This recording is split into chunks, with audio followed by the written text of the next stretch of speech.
History Secrets.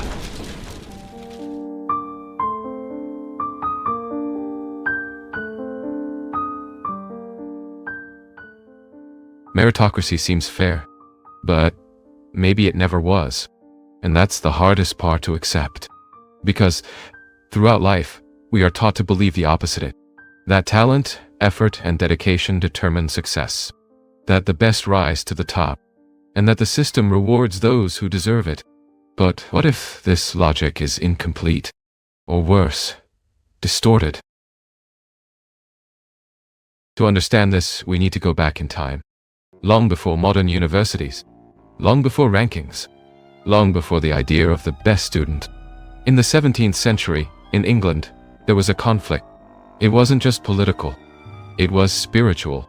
On one side, the king. On the other, groups who believed something radical. That the individual could access God directly, without intermediaries, without the church, without central authority. These groups became known as dissenters.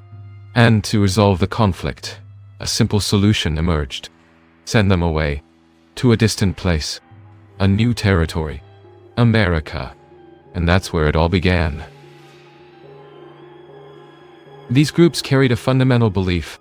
To understand God, one had to read, interpret, study. Education wasn't just important. It was sacred, a spiritual duty. And it was from this need that Harvard emerged, not as a modern university, but as a religious center, a place to train ministers, people capable of interpreting the Bible and conveying its message.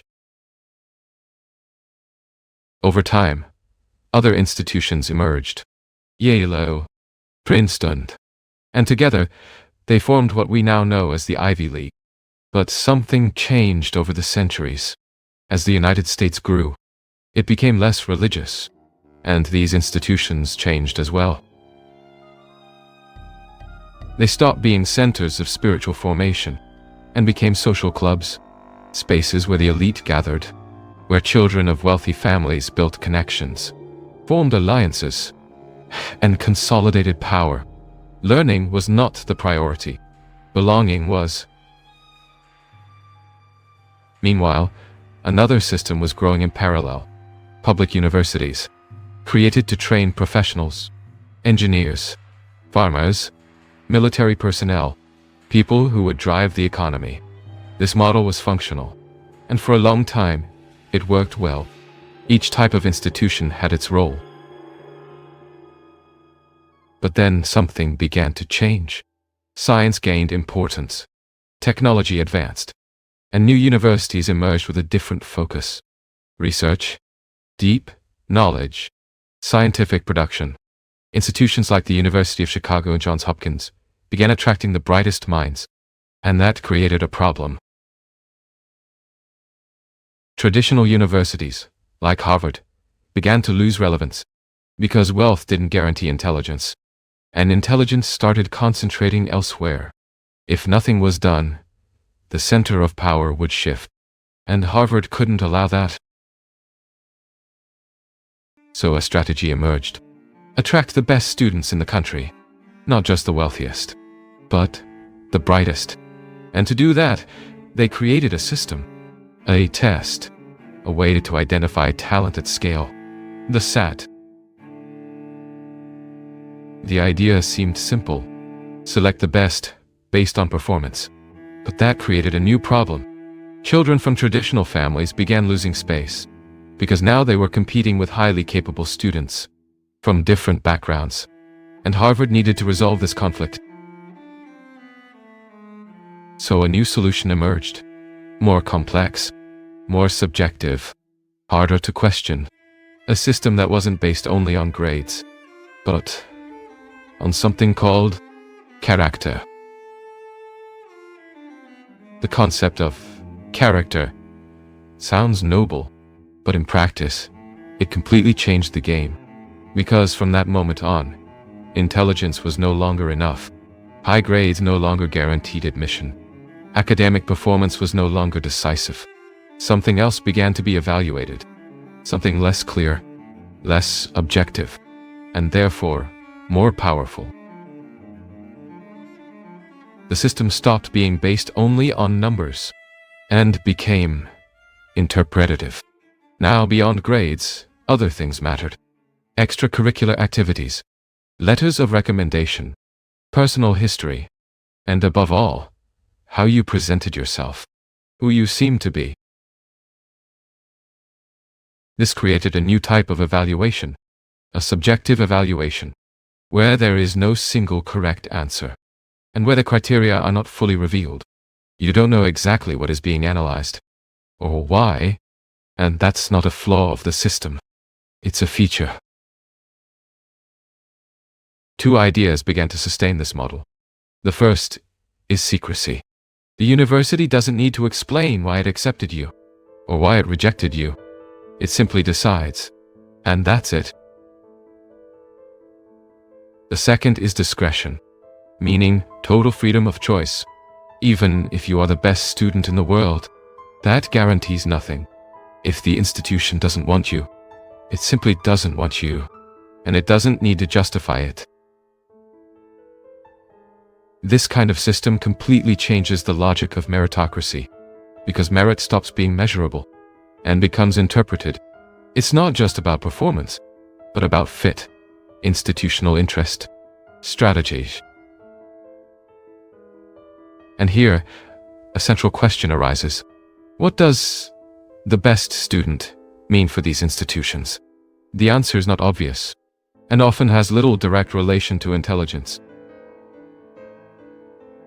Imagine 4 candidates: a math genius, an elite athlete, the top student in terms of grades, and someone from a family with generations within the same university. Who would be chosen? The answer reveals far more about the system than about the students. Because in this context, the goal is not to educate the most intelligent, nor the most dedicated. The goal is different: to select those with the highest probability of success in the world. And success here does not mean knowledge. It means impact, visibility, power. This explains choices that seem irrational. Why is someone less academically prepared accepted? Why is someone with perfect performance rejected? Because the criteria are not linear. They are strategic. These institutions operate like investors. They don't want safety. They want maximum return, even if it involves risk, even if it means accepting unpredictable people. It's like choosing between 2 investments, one safe, with stable returns, and another uncertain, but with exponential growth potential. The choice, in this system, is clear. Always risk, because the goal is not to guarantee stability. It is to create exceptions.